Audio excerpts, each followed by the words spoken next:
네, 우리 오늘 보실 말씀은요, 사도행전 4장 23절부터 31절까지 말씀입니다. 사도행전 4장 23절부터 31절, 우리 화면에 나올 텐데요, 우리 다 같이 일어나셔서 한 절씩 교독하도록 하겠습니다. 23절 제가 먼저 읽겠습니다. 사도들이 노임에 그 동료에게 가서 제사장들과 장로들의 말을 다 알리니 그들이 듣고 한 마음으로 하나님께 소리를 높여 이르되, 대주제여 천지와 바다와 그 가운데 만물을 지으신 이시여, 또 주의 종 우리 조상 다윗의 입을 통하여 성령으로 말씀하시기를 어찌하여 열방이 분노하며 족속들이 허사를 경영하였는고, 세상의 군왕들이 나서며 관리들이 함께 모여 주와 그의 그리스도를 대적하도다 하신 이로소이다. 과연 헤롯과 본디오 빌라도는 이방인과 이스라엘 백성과 합세하여 하나님께서 기름 부으신 거룩한 종 예수를 거슬러 하나님의 권능과 뜻대로 이루려고 예정하신 그것을 행하려고 이성해 주여 이제도 그들의 위협함을 굽어 보시옵고 또 종들로 하여금 담대히 하나님의 말씀을 전하게 하여 주시오며 손을 내밀어 병을 낫게 하시고 표적과 기사가 거룩한 종 예수의 이름으로 이루어지게 없소서. 같이 읽겠습니다. 빌기를 다음에 모인 곳이 진동하더니 무리가 다 성령이 충만하여 담대히 하나님의 말씀을 전하니라. 아멘. 우리 앉으실 때 옆에 계신 분들에게 말씀에 은혜 받으세요 인사하면서 앉도록 하겠습니다. 말씀에 은혜 받으세요. 아멘. 초대교회의 기도란 제목으로 말씀을 나누겠습니다. 사도행전에 별명이 있죠. 성령행전, 교회행전, 이런 별명이 있습니다. 성령이 임하면서 시작한 이 교회의 그 발자취를 기록하는 책이 사도행전이기 때문에 이런 별명이 붙었는데, 여기에 또 하나의 별명을 붙인다면 기도행전 이렇게 붙일 수 있습니다. 사도행전 1장에서부터 이런 말씀이 나와요. 오로지 기도에 힘쓰니라. 2장에 가도 또 똑같은 말씀이 나옵니다. 오로지 기도에 힘썼다. 그리고 오늘 본문, 우리가 읽은 본문에도 한 마음으로 기도했다 이런 말씀이 나옵니다.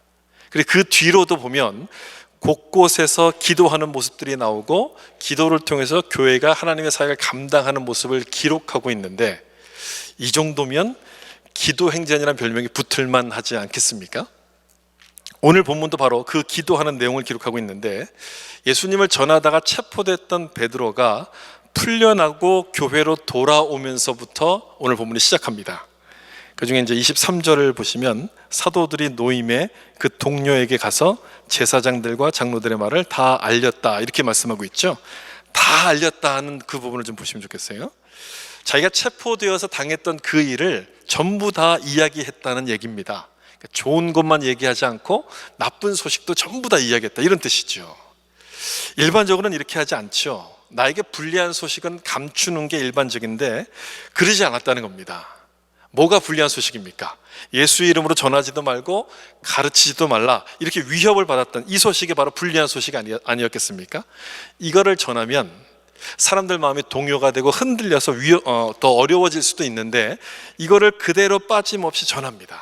이제 핍박이 시작됐고 더 큰 핍박이 우리를 기다리고 있습니다 이렇게 소식을 전했어요. 정말 그 말씀 그대로 됐죠.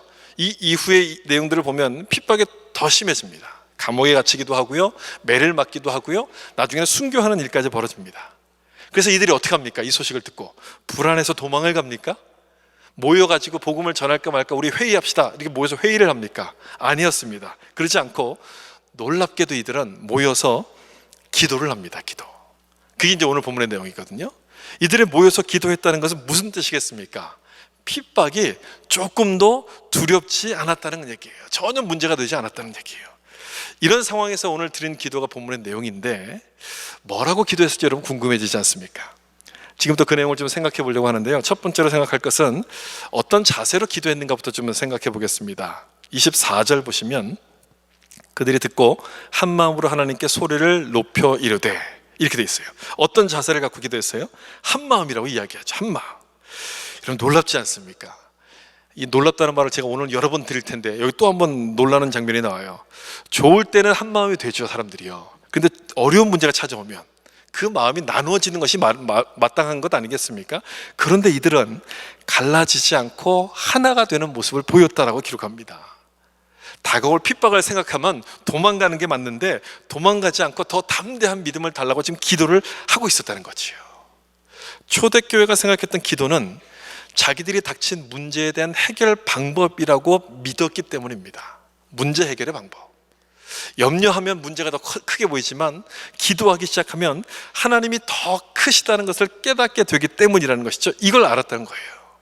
오늘 우리가 아까 불렀던 찬송처럼 기도할 수 있는데 왜 염려하십니까? 기도할 수 있는데 왜 실망하십니까? 기도하면 하나님이 더 크다는 것을 알게 되기 때문이라는 얘기죠.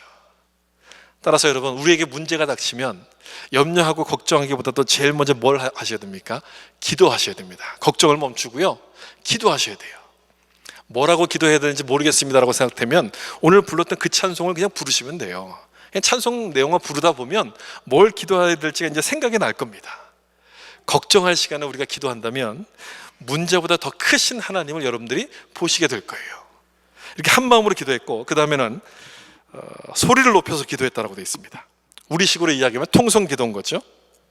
다 같이 소리를 내서 기도하는 것이 통성 기도인데, 통성 기도를 어떤 분들은 좀 못마땅하게 생각하시는 분들도 있죠.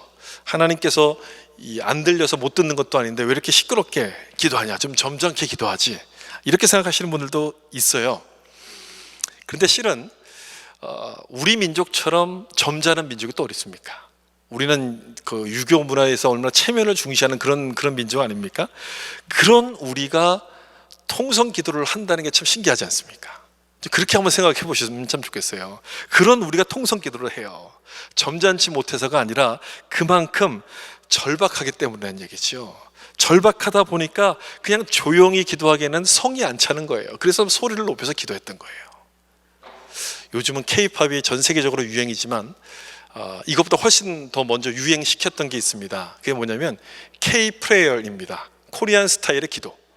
한국에 온 그 외국의 목사님들이 한국에서 통성 기도하는 걸 배워가지고 자기네 나라 가서 이렇게 집회할 때 코리안 스타일로 기도합시다 하면서 주여 삼창하고 막 통성으로 기도하는 거예요. 이 사람들이 점잖지 못해서 그렇게 기도하는 게 아니라 절박한 마음이 있어서 그렇게 기도하는 것이죠. 초대교회 역시 마찬가지였어요. 상황이 절박하기 때문에 하나님께 막 부르짖어 기도한 겁니다. 그런 마음으로 가지고 기도하는데 하나님을 뭐라고 여기서 불렀는지 여러분 보세요. 24절 중간쯤 보시면 대주제여 이렇게 부릅니다. 천지와 바다와 그 가운데 만물을 지은 이시여 대주제여. 이 말은 왕이나 주인을 높여서 부를 때 하는 그런 호칭인데, 이걸 좀 번역해서 쓰다 보니까 우리에게는 사실 별 느낌이 없어요. 이런 별 느낌이 없지 않습니까? 대주제요. 그러니까 아무 느낌이 없지 않습니까? 그래서 이걸 우리 정서대로 좀 번역을 한다면 전하 이렇게 번역해야 되지 않을까? 아니면 그 황제폐하 이 정도 해야지 아마 여러분 느낌이 오실 겁니다. 이제 그런 느낌을 갖고 지금 부르는 거예요. 누구도 범접할 수 없는 절대적인 주권을 가진 그 주님을 가리키는 호칭인데, 이 말을 언제 어느 시점에서 지금 부르고 있는가를 여러분 보셔야 됩니다. 어느 시점입니까? 베드로가 잡혀갔다가 위협만 받고 풀려 나오는 그 소식을 들었을 때 지금 이 고백을 하는 거예요. 이때 베드로를 체포한 사람들은 사내들인 공회였습니다. 이 사내들인 공회는 유대인 중에서 가장 최고의 권위를 가진 공회이기도 하고 예수님까지도 죽였던 사람들입니다. 날아가는 새도 떨어뜨릴 만큼 아주 권세를 가진 사람들인데, 이 사람들이 베드로를 체포해 놓고 어쩔 수가 없어 풀어주는 거예요. 어찌할 수 없어 풀어줬다고 하니까 놀란 거예요. 이야, 하나님의 능력이 대단하신 분이구나. 우리 하나님은 이런 분이구나. 하나님의 능력에 감동해서 이 말이 그냥 탁 튀어나오는 거야. 대주제요. 주님은 위대하십니다. 이렇게 고백하는 거죠. 하나님에 대한 눈이 이제 막 열리기 시작하는 거예요. 그리고 그 다음 보시면 천지와 바다 만물을 지은 이시여, 하나님께서 창조주가 되심을 고백하고 있습니다.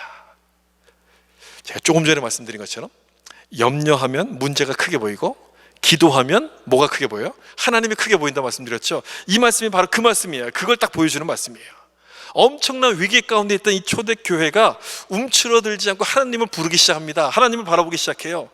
내가 기도하는 대상, 내가 믿는 대상이 누군지를 정확히 안 겁니다. 그걸 알고 하나님께 기도하고 부르짖다 보니까 하나님이 점점 크게 보이기 시작해요. 맞아, 하나님은 천지를 지신 분이야. 하나님은 이 세상의 주인이신데 우리가 뭘 두려워할 것인가, 우린 뭐가 두려운가, 이런 믿음이 생기는 거예요. 감옥에 넣어도 감옥문을 열어주세요. 죽임을 당한다 할지라도 다시 부활하게 해주세요. 여러분, 그걸 믿는다면 뭐가 두렵겠습니까? 두려울 게 하나도 없잖아요. 여러분도 한번 그렇게 생각해 보시면 좋겠어요. 그렇게 해보시면 좋겠어요. 뭔가 두려운 마음이 생길 때, 뭔가 어려운 일이 생길 때 천지와 바다 만물을 지으신 이 창조주 하나님을 좀 생각해 보세요. 하나님을 좀 묵상해 보세요. 내 문제에 집중하면 그것만 보여요. 내가 세상에서 제일 못난 것 같아요. 내가 제일 불쌍한 것처럼 보여요. 그런데 하나님을 집중하면요, 하나님께서 역사의 주관자이시고 창조주이심이 기억나면서 이 두려운 마음이 사라집니다. 사라져요. 그렇게 한번 해보세요. 날 두렵게 하는 그 문제 앞에 여러분 서 있지 말고요, 거기서부터 한 발 물러나서 하나님을 좀 묵상해 보세요. 하나님이 주신 놀라운 평강과 은혜가 여러분 가운데 임하게 될 줄로 믿습니다. 그 다음에 25절과 26절 보시면, 또 주의 종 우리 조상 다윗의 입을 통하여 성령으로 말씀하시기를 어찌하여 열방이 분노하며 족속들이 허사를 경영하였는고, 세상의 군왕들이 나서며 관리들이 함께 모여 주와 그의 그리스도를 대적하도다 하신 이로소이다. 다윗의 시편을 인용해서 지금 기도하는 내용인데, 여러분 이 말씀을 미리 준비해 뒀다가 기도할 때 요걸 갖고 합시다 이렇게 생각하고 준비해서 지금 기도를 하는 거겠습니까? 아니죠. 그게 아니라 기도하는 중에 이 말씀이 딱 떠올라서 이 말씀을 붙들고 지금 기도하는 거예요. 기도와 말씀의 상호작용을 지금 보여주는 장면인데, 우리가 왜 기도해야 되는지를 이 말씀을 보면 알 수 있어요. 우리가 기도할 때 하나님은 응답을 하시는데 말씀을 통해서 응답하시기 때문에 그렇다는 거예요. 여러분 이 말씀을 잘 보시면 기도가 뭔지를 보여준다는 것을 여러분 알 수 있습니다. 기도가 뭔가요? 기도는 내가 원하는 것을 얻어내는 것이 아니라 하나님의 뜻이 무엇인지를 알고 그 뜻대로 따라가는 것, 순종하게 하는 것, 그게 기도인 거예요. 기도를 그렇게 하시는 분들이 있어요. 기도는 내가 원하는 것을 얻는 것이다 이렇게 하시는 분들이 계세요. 만약 이들도 그렇게 기도를 이해했다면 아마도 기도 내용이 달랐겠죠. 핍박을 당장 멈춰주세요, 우리를 좀 구원해 주세요, 저걸 다 막아주세요, 그렇게 기도했을 텐데 그렇게 기도하지 않고 성령의 인도하심을 기다립니다. 하나님께서 뭐라고 말씀하실 건가를 기다려요. 지금 이 상황이 나를 힘들게 하는 상황이 맞지만 그럼에도 하나님의 뜻이 있다는 것을 믿고 내가 무엇을 하면 되겠습니까? 내가 뭘 하길 원하십니까? 라고 하나님께 이렇게 묻고 기다리는 거예요.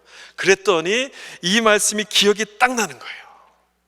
그러니까 기도는 내 뜻이 아닌 하나님의 뜻을 깨닫고 이뤄가는 것이라는 것을 여기서 보여주는 것이죠. 기도하던 이들에게 시편 2편 말씀이 기억나게 하셔서 이 말씀이 우리의 상황을 해석하게 하는 것임을 알게 하시는 거예요.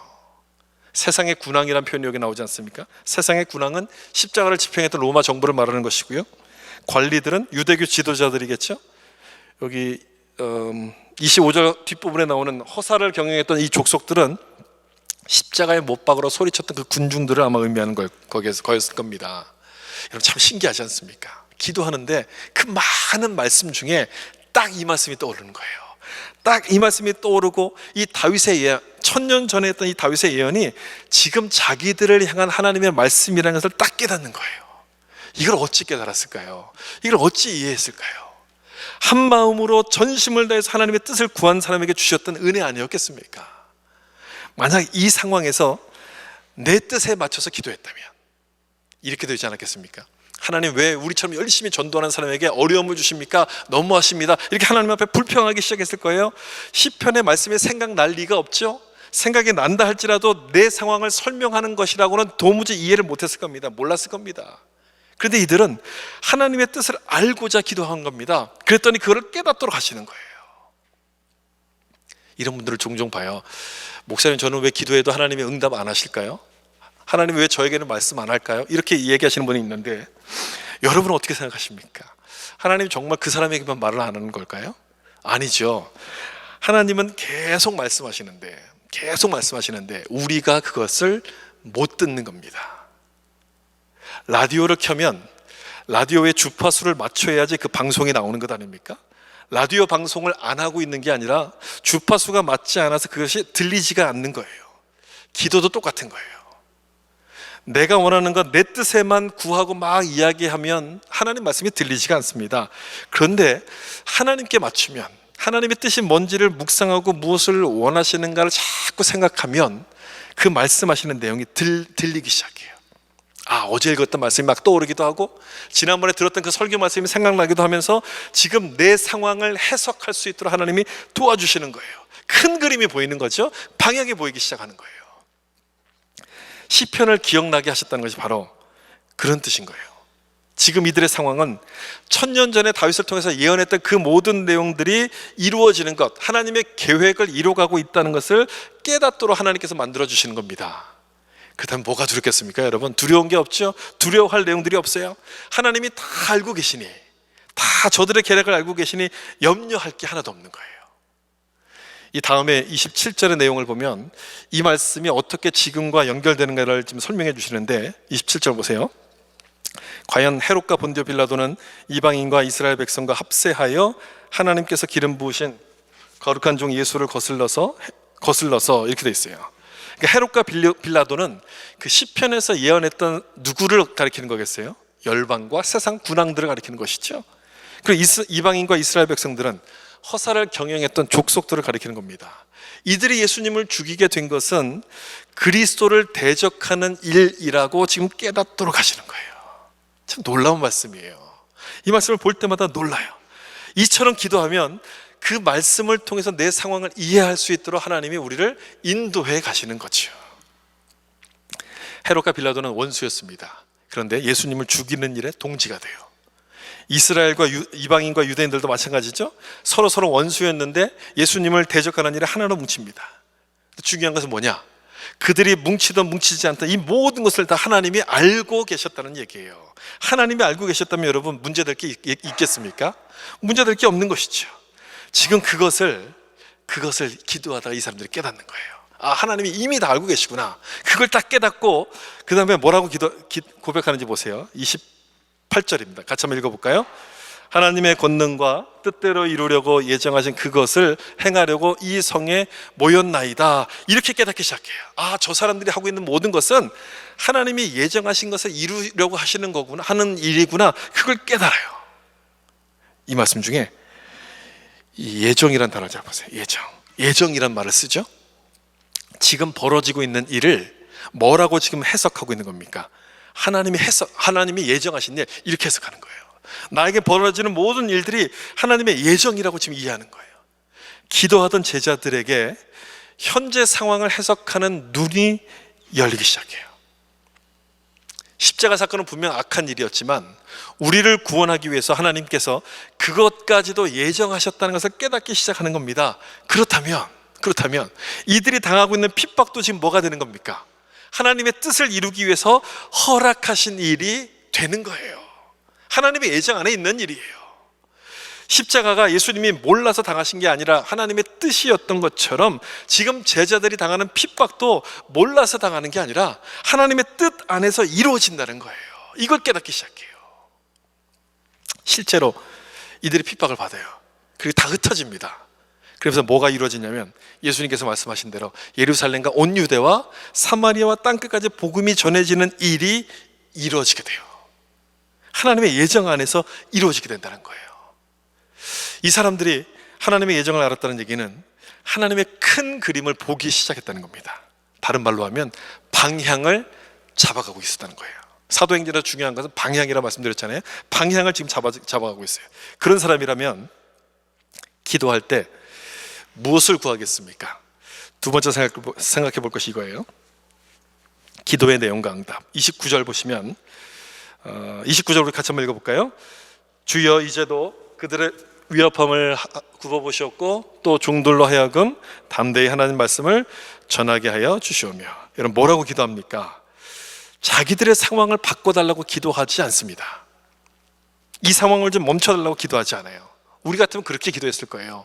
주님 이것 좀 멈춰주시고 조금 더 쉬운 길로 가게 해주세요라고 기도했을 텐데 이들은 그렇게 하지 않고 이 상황에 맞서 싸울 힘을 달라고 지금 기도합니다. 위협함을 굽어보시옵고가 바로 그런 뜻이에요.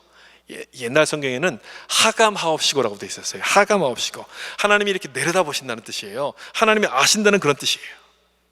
하나님이 아신다면 여러분 이미 그건 다 게임이 끝난 것 아닙니까? 다 게임이 종료예요. 따라서 우리에게 필요한 것은 뭐냐면 하나님의 뜻이 이루어질 때까지 기다릴 수 있는 그 믿음. 그때까지 견딜 수 있는 담대한 믿음, 그걸 달라고 하는 기도예요. 그 뒤에 붙어있는 이 담대히라는 말이 바로 그런 의미인 거예요. 그 하나님의 뜻이 있음을 믿고 그때까지 견딜 수 있는 이 담대함을 달라, 이걸 지금 구하고 있는 거예요. 여러분, 우리에게도 이 기도가 필요한 기도 아닙니까? 우리도 하나님 말씀에 순종하려면 걱정부터 없어잖아요. 나같이 부족한 사람이 그걸 어떻게 해? 나같이 연약한 사람이 그걸 어떻게 해? 염려가 되는데, 그때 여러분 이 말씀을 좀 외쳐보세요. 하나님이 하감하신다. 하나님이 보고 계신다. 날 보고 계시고 내가 가는 그 길을 아시고 나를 도와주신다고 생각하면 담대함이 생기는 거예요. 그렇게 한번 해보세요, 여러분. 내 힘이 부족하다고 느껴질 때, 내가 연약하다고 느껴질 때마다 하나님이 하감하신다. 그러면 어떤 위협에도 굴하지 않는 담대함이 우리 마음속에서 생겨나고 그 길을 걸어갈 수 있는 새 힘을 주시는 거예요. 첫 번째 그걸 기도했고요. 두 번째가 하나님 말씀을 담대히 전하게 해달라고 기도하죠. 수비 모드에서 이제 공격 모드로 전환하는 기도를 드리는 겁니다. 그러니까 핍박을 하감해달라는 얘기는 우리를 좀 잘 견딜 수 있도록 힘달라는 얘기예요. 그 수비적인 영역이죠. 근데 여기서 이제 말씀을 전하게 해달라는 것은 아주 적극적으로 나가는 겁니다. 하나님 말씀은 영적 전쟁에서 공격 무기입니다. 성령의 검, 하나님의 말씀, 이렇게 표현하잖아요. 하나님 말씀이 검인 거예요. 그러니까 이 검을 갖고 잘 싸우게 해주십시오, 이 기도예요. 전쟁에서 수비를 아무리 잘해도 어떻게 전쟁을 이깁니까? 전쟁을 이기려면 공격을 하지 않으면 안 돼요. 축구에서도 아무리 수비를 잘해도 이길 수가 없어요. 골을 넣어야지 이기는 것과 마찬가지예요. 공격을 해야지 이기는데, 성령의 검인 말씀을 담대히 전하게 해달라고 지금 여기서 기도해요. 저는 이 기도가 교회나 개인에게나 모두에게 다 중요하다고 생각합니다. 모두에게. 말씀의 검, 여러분 누구에게 주셨습니까? 말씀의 검. 교회적으로 생각한다면 아마 목회자에게 주셨겠죠? 목회자가 설교를 하고 하나님 말씀을 전하니까 목회자에게 주셨어요. 그래서 대표 기도할 때 말씀을 전하는 설교자를 위해서 기도하는 것은 그런 이유인 겁니다. 설교가 개인의 역량을 가지고 하는 것이 아니라 성령의 감동으로 하는 것이기 때문에 그 은혜를 달라고 기도하는 거죠. 그래서 여러분들 틈틈이 생각나실 때마다 저를 위해서 기도를 많이 해주시면 좋겠어요. 설교할 때 새 힘을 달라고, 성령의 감동을 달라고 기도해 주시면 좋겠고요. 그리고 개인적으로 본다면 이 말씀을 누구에게 주셨습니까? 우리 모두에게 주신 거예요. 여러분들에게도 주신 거예요. 저는 이 부분이 굉장히 중요하다고 생각합니다. 왜 그러냐면, 목사에게만 주셨다라고 생각하면 나는 말씀을 읽을 책임이 없어지는 거예요. 저 사람에게 줬으니까 내가 뭐하러 읽어요? 난 들으면 되는 거 아닙니까? 말씀에 대한 책임이 없어지고 읽지 않아도 되는 겁니다. 그러다 보면 판단이 앞서게 됩니다. 판단만 하게 돼요. 따라서 나에게도 말씀을 주셨다는 사실을 기억하는 것이 여러분 굉장히 중요합니다. 한번 따라해 보실까요? 나에게도 말씀을 주셨다. 여러분 이걸 기억하셔야 돼요. 영적인 시험이 가려서 옵니까? 누구에게만 오고 누구는 안 옵니까? 모든 사람에게 다 오잖아요. 그 얘기는 우리에게 말씀이 필요하다는 이야기고 말씀을 주셨다는 거예요. 그 시험이 올 때 이 말씀을 갖고 싸워야 되는데 이 칼이 무뎌요. 아무것도 안 잘라져요. 그럼 어떻게 영적인 시험을 이깁니까? 이길 수가 없는 거예요. 그래서 영적인 전쟁에서 우리는 싸워서 이겨야 되기 때문에 우리 모든 사람에게 다 중요한 기도라는 것을 여러분 기억하시면 좋겠어요. 그리고 그 다음에 세 번째 간구했던 내용이 나오는데, 능력을 달라는 기도입니다. 30절입니다. 이 말씀도 같이 읽어보겠습니다.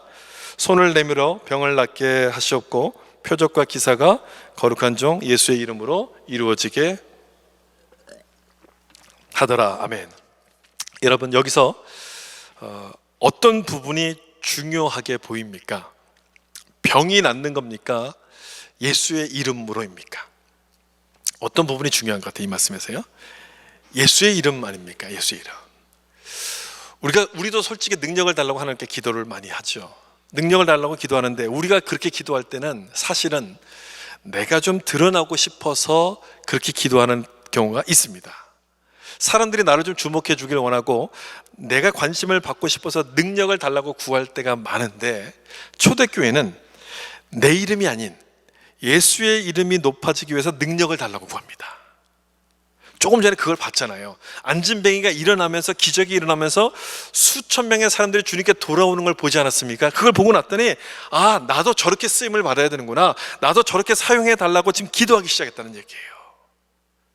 얼마 전에 제가 말씀을 드릴 때 복음이 전해질 때 기적이 같이 가고 함께 따라가는 것은 무슨 뜻이라고 했냐면, 하나님이 살아계시고 하나님이 옳고 하나님이 진리라는 것을 보여주시기 위해서 그렇게 한다고 말씀드렸어요. 이 사람들도 그걸 아는 거예요. 아, 기적에 동반되는 것은 내가 아니라 예수님의 이름이 높아지기 위해서 이런 능력을 주시는 거구나, 그걸 깨달았기 때문에 지금 이런 마음을 갖고 기도하는 거예요. 내가 아니라 예수님의 이름이 드러날 수 있도록 나를 통해서 하나님이 이런 일들을 역사하여 주시옵소서, 이렇게 기도하는 거예요. 이런 마음으로 기도하는데 하나님이 응답을 안 주시겠습니까? 주실 수밖에 없는 것이죠. 그래서 31절에 보시면 이렇게 돼 있어요. 31절, 이 말씀도 같이 한번 읽겠습니다. 빌기를 다음에 모인 곳이 진동하더니 우리가 다 성령이 충만하여 담대히 하나님 말씀을 전하니라. 아멘. 이런 응답을 주세요. 그런데 이 말씀 중에 어떤 부분이 하나님의 응답입니까? 성령이 충만하여입니까?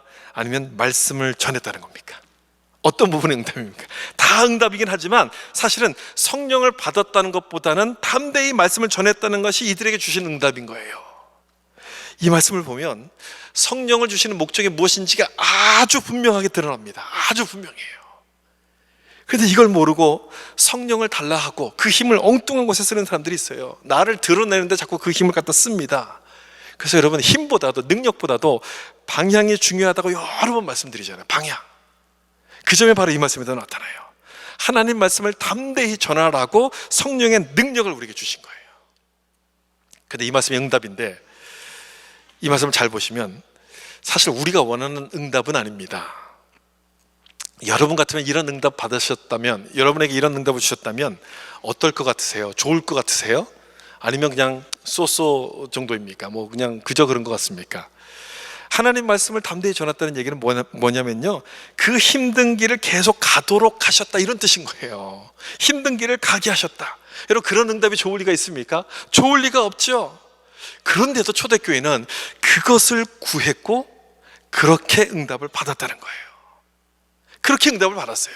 핍박이 없어지길 구하기보다는 담대히 하나님 말씀을 전하기를 기도했고요, 그것을 응답으로 받았어요.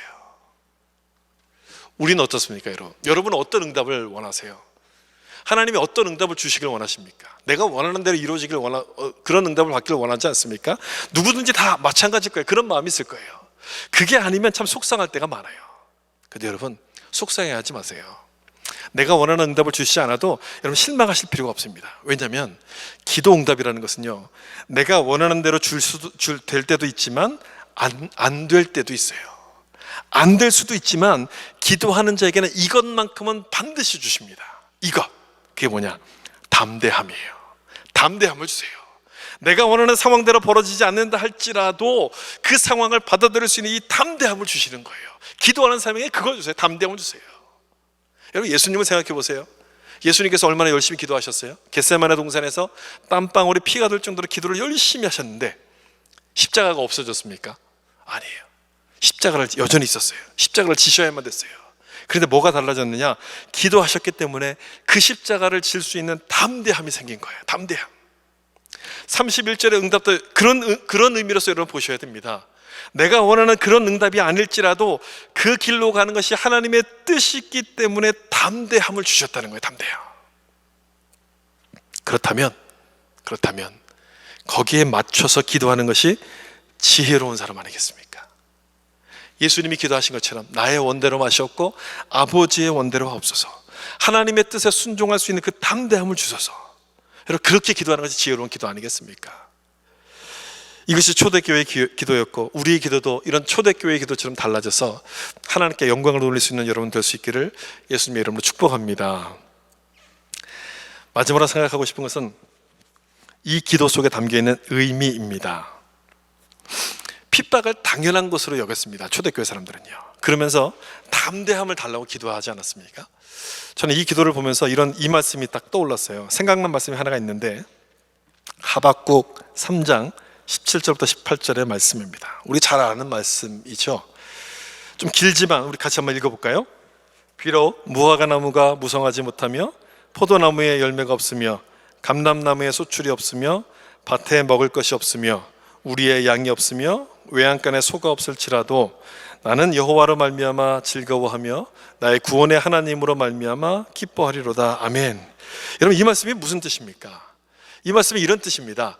내가 원하는 대로 되지 않아도 괜찮습니다. 내가 원하는 대로 이루어지지 않아도 나는 기뻐할 것인데 그 이유는 하나님 때문입니다. 그런 뜻인 거예요. 그런 뜻의 지금 고백인 거예요.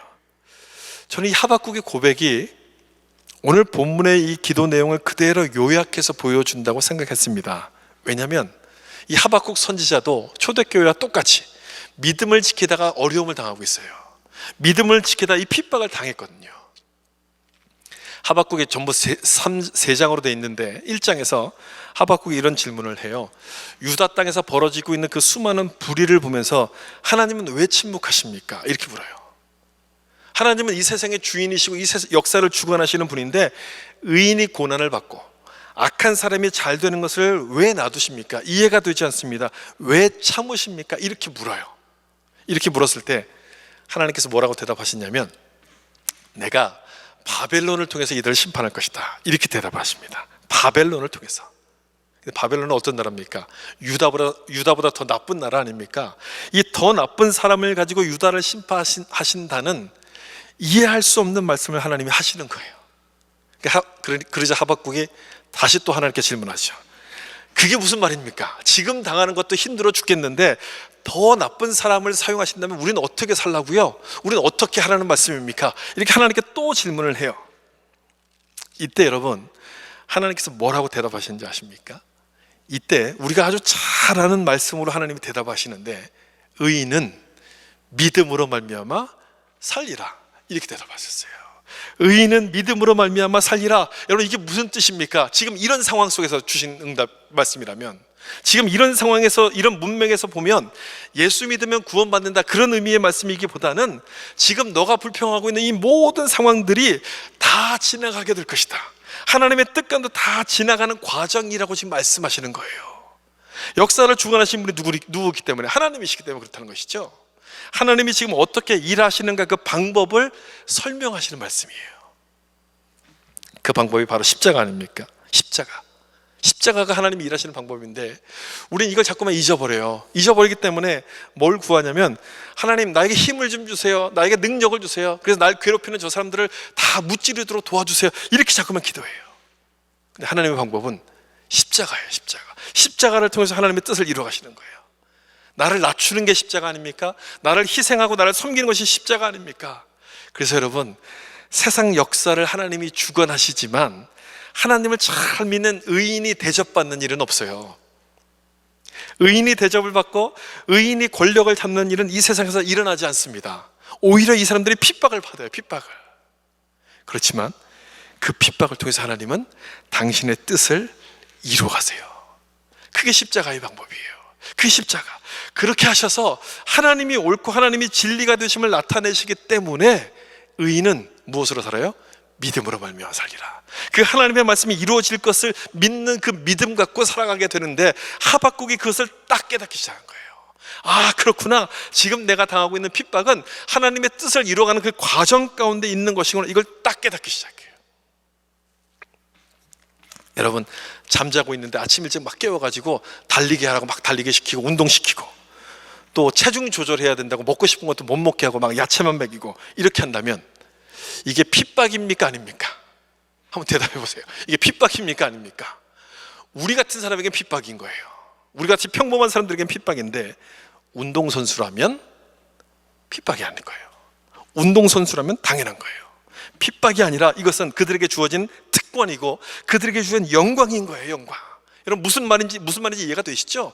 하박국이 그걸 깨달은 거예요. 나를 괴롭게 하는 이 모든 핍박은 손해가 아니고 나를 그냥 어렵게만 만들고 끝나는 것이 아니라 나를 통해서 하나님이 살아계심을 나타내는 방법이구나. 이걸 깨닫게 되면서 이 고백, 무화과 나무 잎이 마르고 이 고백을 하박국이 하게 돼요. 그냥 나온 고백이 아니에요. 그냥 우리가 이 말씀을 가지고 복음성을 만들어서 부르는 것처럼 그냥 이렇게 쉽게 부르는 노래의 그 고백이 아니라는 것이죠. 다시 한번 보세요. 무화과 나무, 포도열매, 그 다음에 밭의 소출, 양, 외양간에 소가 많은 것, 이것들은 다 우리가 원하는 것들 아닙니까? 우리가 갖고 싶어하는 것들이에요. 그런데 그게 없어도 괜찮습니다. 이렇게 고백해요. 그게 없어도 괜찮습니다. 성도의 삶은 그걸로 평가되는 것이 아니라 내가 하나님을 믿고 그 하나님이 나와 함께 계신다는 그 자체로 평가됨을 알았기 때문에 하나님 때문에 나는 기뻐할 겁니다. 하나님 때문에 나는 만족합니다. 이렇게 고백하는 거예요. 여러분, 어떤 의미인지 이해가 되십니까? 이렇게 살겠습니다는 결단이고 기도인데, 이 고백이 오늘 본문에 나온 초대교회의 기도와 똑같습니다. 이들이 뭐라고 기도했어요? 핍박이 오는 것은 당연한 것이고, 이 핍박 속에서도 하나님이 주관하심을 믿기 때문에 내가 굴복하지 않는 담대함을 주시옵소서라고 기도하잖아요. 똑같은 기도 아닙니까? 하박국의 기도와 똑같은 기도예요. 이처럼 하나님에 대한 분명한 믿음과 큰 그림, 방향을 잡게 되면 기도가 달라집니다. 기도가 달라져요. 내 소원과 내 뜻을 구하기보다도 하나님을 위해서 내가 담대하게 살겠습니다, 그걸 기도하는 거예요. 역사의 주관자 되신 하나님이 나를 부르셨고 날 사용하시기 때문에 어떤 결과에도 나는 순종하겠습니다, 그렇게 기도하는 거예요. 아까 이들이 기도했던 담대하기가 바로 그런 뜻입니다. 그런 의미가 거기 담겨져 있는 거예요. 여러분, 참 멋진 기도 아닙니까? 멋지지 않습니까? 우리가 읽지는 않았지만 사도행전 4장 마지막 부분에 초대교회가 재물을 팔아서 서로 이렇게 나누어서 함께 썼다는 이런 말씀이 나오는데, 2장에도 나오고 4장에 또 한 번 나오거든요. 이 내용을 다시 기록하는 것은 초대교회 성도들이 그런 모습으로 살았다는 것을 지금 보여주고 싶은 겁니다. 나는 금과 은을 믿지 않고 하나님을 믿습니다. 세상의 힘은 금과 은에 있는 것이 아니라 하나님께 있고 예수의 이름을 믿는다는 고백을 하고 있는 것을 그들의 삶을 통해서 지금 보여주고 있는 거예요. 그렇기 때문에 예수님의 이름이 드러나기만 한다면 내가 핍박을 받아도 좋습니다. 내가 오해를 받고 내가 멸시를 받아도 괜찮습니다. 나의 모든 것을 통해서 예수님이 주님이심이 드러나게 하고 그것을 깨닫게 해달라고, 그렇게 되게 해달라고 담대함을 달라고 지금 기도했던 거예요. 참 멋진 기도잖아요. 참 멋진 기도인데 우리의 기도도 이렇게 달라져야 되지 않겠습니까, 여러분? 저는 이 말씀을 보면서 우리의 기도도 이렇게 달라지면 얼마나 좋을까, 이런 생각이 많이 들었어요. 내가 원하는 응답을 주시지 않는다 할지라도 실망하기보다, 이 과정을 통해서 하나님의 뜻을 이루어 가실 거구나, 이것은 다 지나가는 과정이구나, 이걸 믿는 담대함을 달라고 여러분 구해야 되지 않겠습니까? 그걸 기도하셔야 돼요. 그걸요. 믿음의 길로부터 멀어져 가지 않도록 하나님을 붙드는 담대함을 달라고 여러분 기도하셔야 되는 겁니다. 여러분, 우리는 뭘 약속받았습니까? 영원한 천국, 영원한 상급을 약속받은 자들 아닙니까? 우리는 그런 약속을 받은 사람들인데, 지금 좀 어렵다고 해서, 지금 좀 힘들다고 해서 그 약속을 다 잊어버리고 그걸 다 포기해버리고 그냥 내가 원하는 길로 가면 되겠습니까? 그 길로 갈 수 있는 겁니까? 아닌 거죠. 그렇게 갈 수 없어요. 지금은 내가 아무것도 갖고 있지 않다 할지라도, 내가 하는 것마다 늘 지는 것 같다 할지라도, 중요한 것은 뭐냐면 나에게 하나님이 약속을 주셨다는 사실이고, 나는 약속을 받은 사람이라는 사실이고, 하나님이 나와 함께 하셨다는 그 사실이 여러분 중요한 거예요. 하나님이 나와 함께 하신다는 그 사실이 중요한 겁니다, 여러분. 아멘입니까? 예수님은 죽음을 통해서 생명을 만드셨어요. 그리고 물고기 2마리, 물고기 2마리와 보리떡 5개를 가지고 오병이어의 기적을 만드신 분이에요. 아무것도 없어도 천지를 만드신 분이에요. 그렇기 때문에 내가 뭘 가졌는지는 중요하지 않습니다. 내가 뭘 가졌는지 하나도 중요하지 않아요. 나에게 중요한 것은 뭐냐면, 그래서 날 크게 만들어 달라는 기도가 중요한 것이 아니라 그 주님을 믿는 담대함을 주셔서, 이 기도가 중요한 거예요. 그 주님을 붙드는 담대함이 나에게 중요한 거예요. 세상이 무엇을 가지고 나를 유혹한다 할지라도 나는 하나님으로 기뻐하겠습니다, 하나님으로 만족하겠습니다, 그 담대함이 우리가 기도해야 될 제목이라는 사실 여러분 잊어버리시면 안 됩니다. 그걸 붙드셔야 돼요. 그렇게 기도할 수 있길 바랍니다. 그것이 여러분의 기도가 되길 축복합니다. 이 기도, 오늘 우리가 살펴본 초대교회의 기도가 우리의 기도가 되어서 주님만을 붙드시고 또 주님만을 바라보면서 담대한 믿음으로 살아갈 수 있는 성도가 될 수 있기를 예수님의 이름으로 축원합니다. 아멘. 우리 같이 한번 기도하겠습니다.